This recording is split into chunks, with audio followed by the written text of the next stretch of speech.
Vous avez toujours des difficultés à savoir quand et comment utiliser l'imparfait et le passé composé?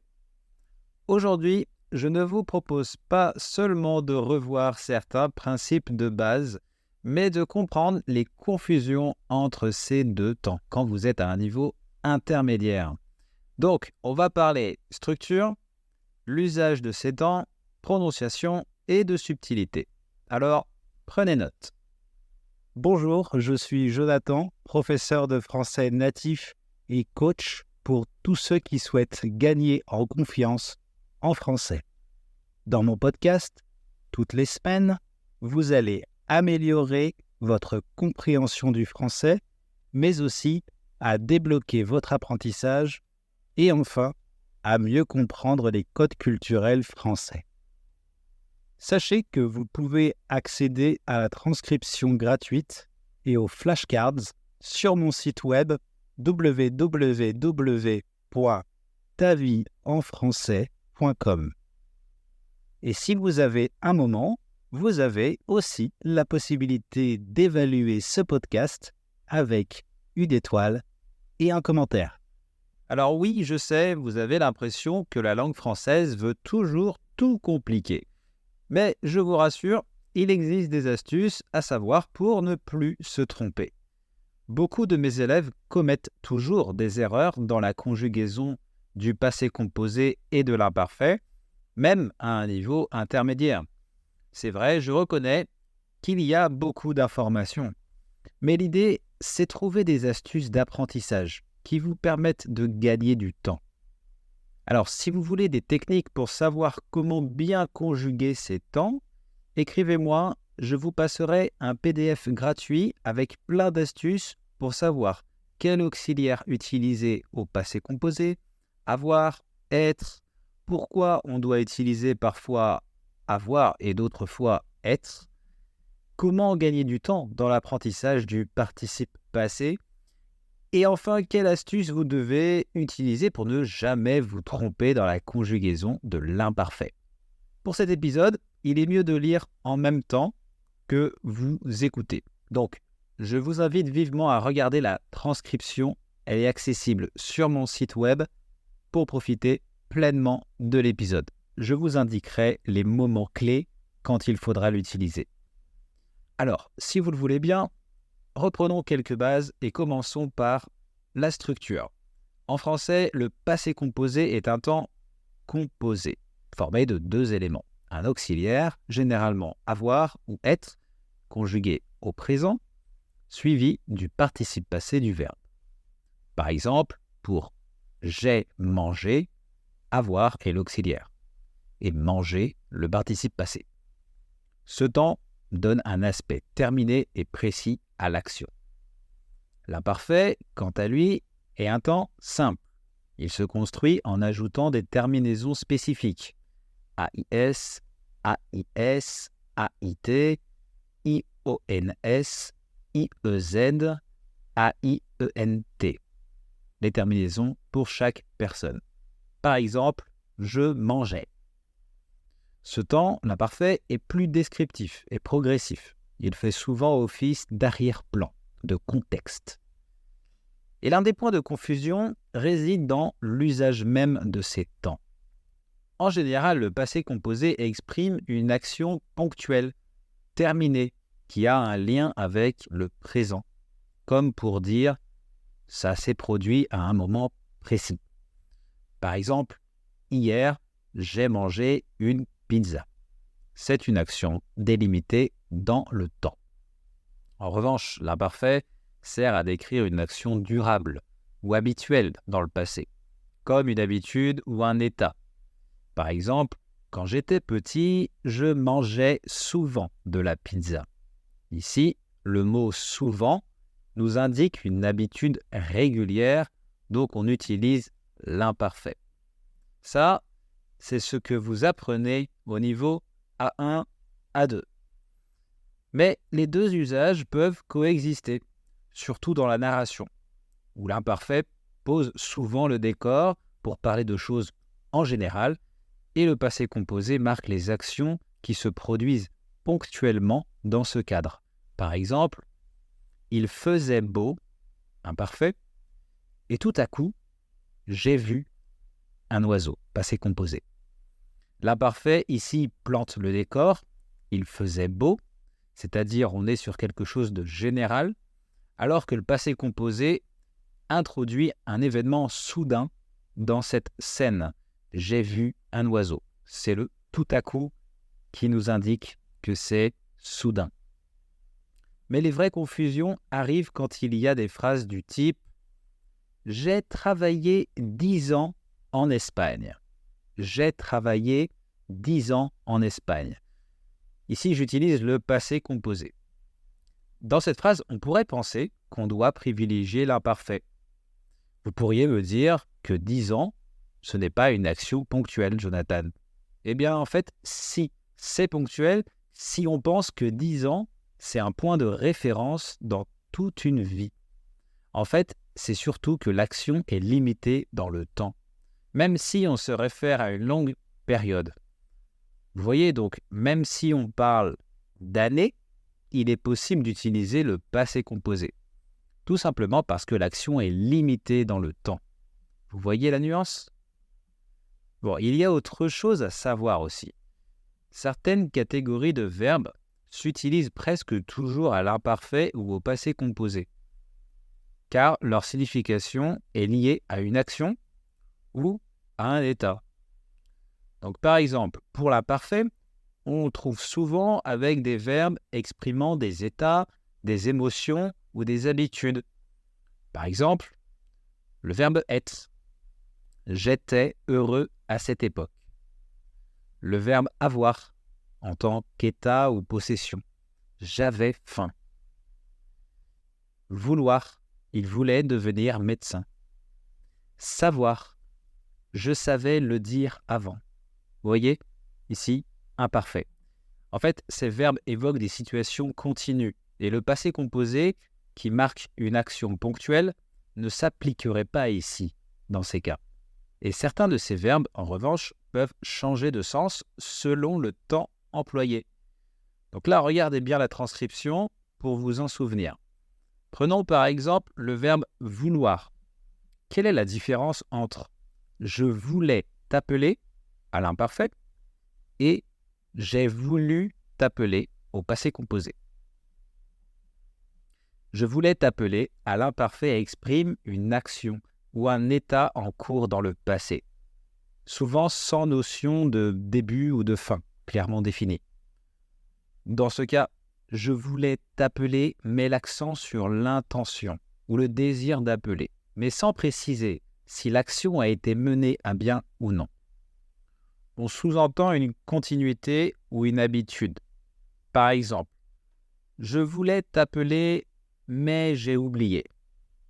L'intention était là, mais elle n'a pas abouti. Je voulais t'appeler pour te parler de quelque chose d'important.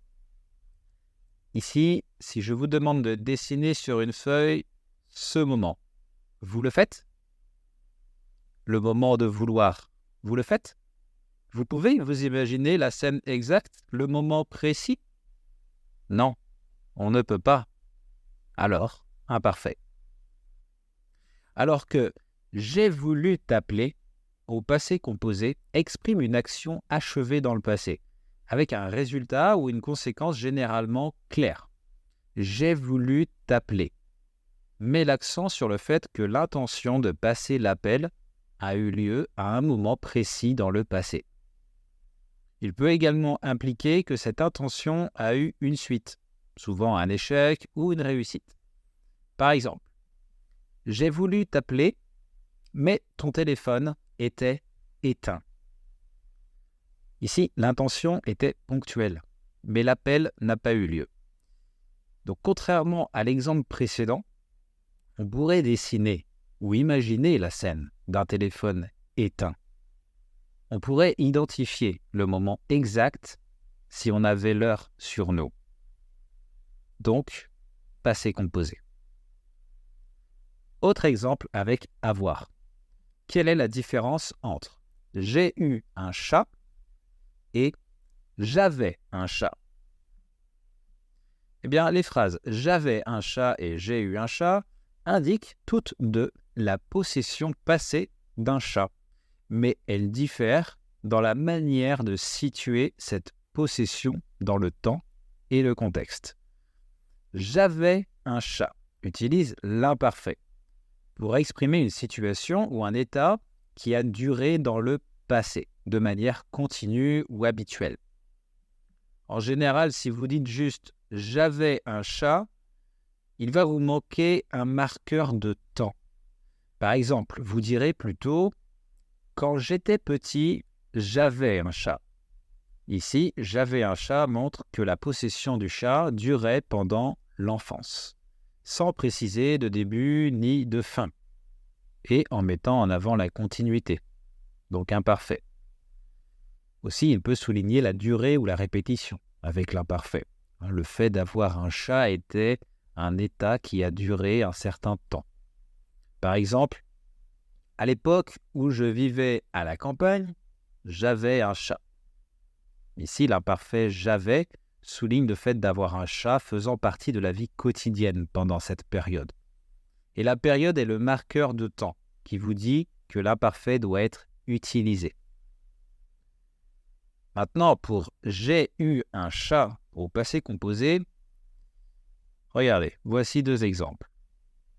J'ai eu un chat l'année dernière, mais malheureusement, il est mort. Ici, j'ai eu souligne que la possession du chat est terminée. C'est un état passé et achevé. Et le deuxième exemple, j'ai eu un chat pendant quelques mois. Là, j'ai eu indique que cette possession a eu lieu dans une période passée bien définie, pendant quelques mois, et ne dure plus aujourd'hui. Donc vous voyez, souvent c'est le marqueur de temps qui vous guide dans votre réponse. D'ailleurs, en parlant de marqueur de temps, j'ai remarqué que les apprenants de niveau intermédiaire peuvent être un peu confus, car parfois il y a des marqueurs de temps qui s'utilisent tant pour l'imparfait que pour le passé composé.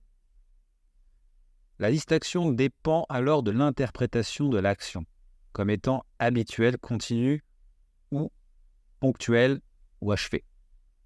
Par exemple, avec « quand ». Quand j'étais petit, je jouais dans le jardin. Ici, c'est une habitude, donc imparfait.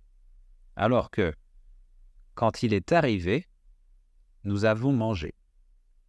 C'est un événement ponctuel, donc passé composé. Autre exemple, avec hier. Hier, il faisait froid quand je suis sorti dehors. Ici, c'est une description, donc imparfait. Il faisait froid. Ici, le froid est décrit comme le contexte, une action ou un état en arrière-plan. Alors que hier, il a neigé, c'est un événement ponctuel, donc passé composé. Et ici, la neige a marqué une période spécifique, mais achevée. Pour l'imparfait, j'ai dû préciser un marqueur de temps pour donner du sens à la phrase, en ajoutant « quand je suis sorti dehors ». Sinon, un autre marqueur de temps, il y a « pendant ». Alors celui-là peut être un peu difficile à maîtriser, car son utilisation change selon le contexte. Alors écoutez bien, par exemple, dans la phrase « il a plu pendant 3 heures ». Ici, c'est une durée définie et terminée, donc passé composé. Alors que pendant qu'il pleuvait, je lisais. Ici, on a une action continue, donc imparfait. Il y a aussi les marqueurs comme après, ensuite ou plus tard, qui sont souvent associés au passé composé, car ils impliquent une progression dans les événements. Mais ils peuvent être utilisés avec l'imparfait aussi pour décrire des actions envisagées dans le passé ou des plans non réalisés. Par exemple, vous commencez à raconter une histoire, puis vous dites « et ensuite, il est allé au marché ». Là, c'est une succession d'actions, donc passé composé. Ou alors, ensuite, il devait rentrer, mais il est resté plus longtemps. Là, c'est une intention ou un plan dans le passé. Donc, imparfait. Donc ça, voilà, c'est pour les marqueurs de temps. Sinon, pour savoir si vous devez utiliser les verbes au passé composé ou à l'imparfait, eh bien, sachez qu'il y a des verbes spécifiques qui se conjuguent presque tout le temps au passé composé. Donc là, prenez note et regardez bien la transcription. Donc, comme je vous disais, le passé composé est associé aux actions ponctuelles. Il est souvent utilisé pour des événements qui ont eu lieu à un moment donné et qui sont terminés. Et donc, les verbes que je vais vous donner sont généralement au passé composé. Par exemple, arriver.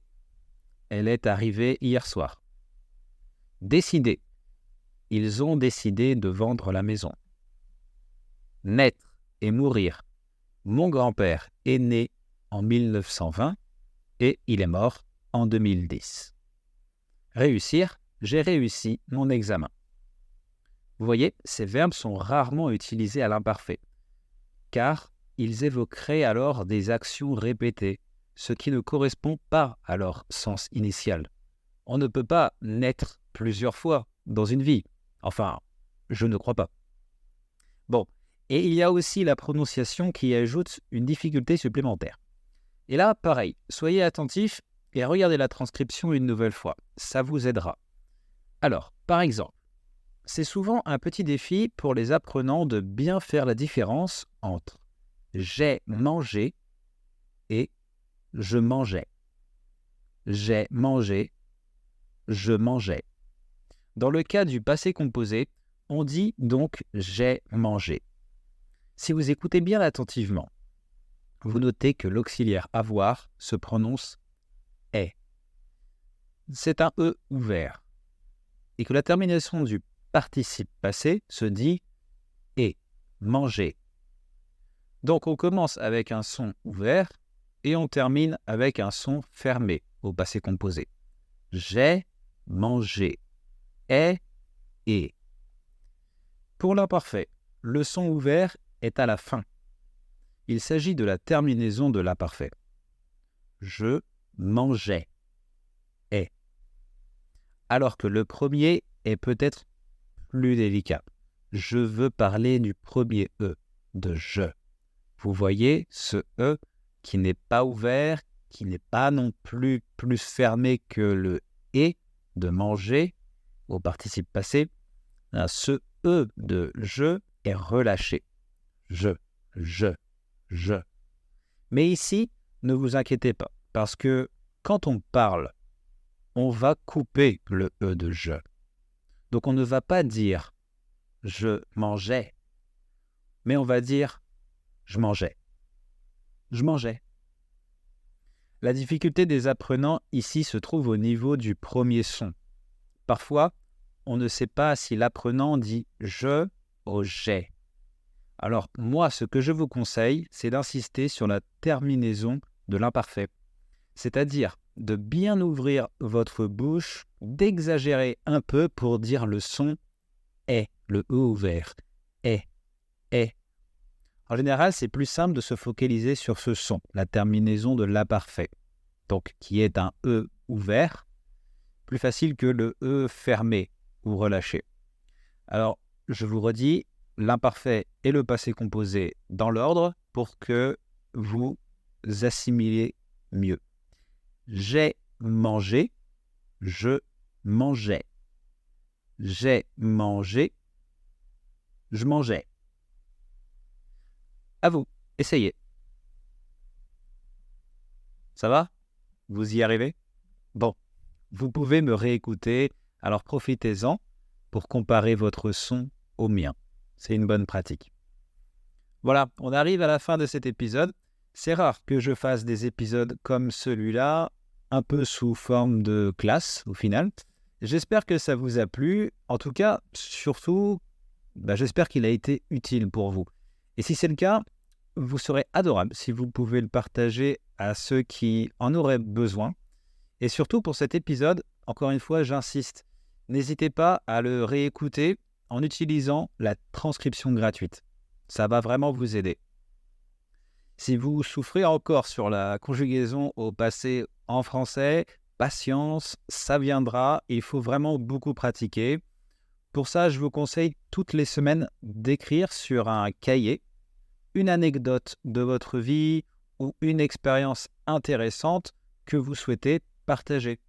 Vous allez voir, vous allez commencer à parler de choses générales avec l'imparfait et ensuite vous rentrez dans le détail avec le passé composé. Donc n'hésitez pas à utiliser des marqueurs de temps aussi. Et si vous avez des doutes à savoir si c'est correct ou pas, eh bien vous pouvez utiliser ChatGPT. En général, il corrige plutôt bien. Et pour plus de pratique, si vous voulez pratiquer ce que vous avez écrit, je vous invite à tenter l'expérience avec moi. Vous pouvez montrer votre pratique. Je vous rappelle que vous avez le droit à un appel gratuit avec moi pour parler de ce dont vous avez besoin et de vos objectifs. Rappelez-vous, je personnalise mes cours en fonction de ce qui est nécessaire pour vous. Pour ça, je vous laisse le lien dans la bio. Je vous remercie sincèrement de m'avoir écouté jusqu'à la fin de ce nouvel épisode. Et comme d'habitude, n'oubliez pas, on est tous parfaitement imparfaits. À la semaine prochaine les amis. Ciao.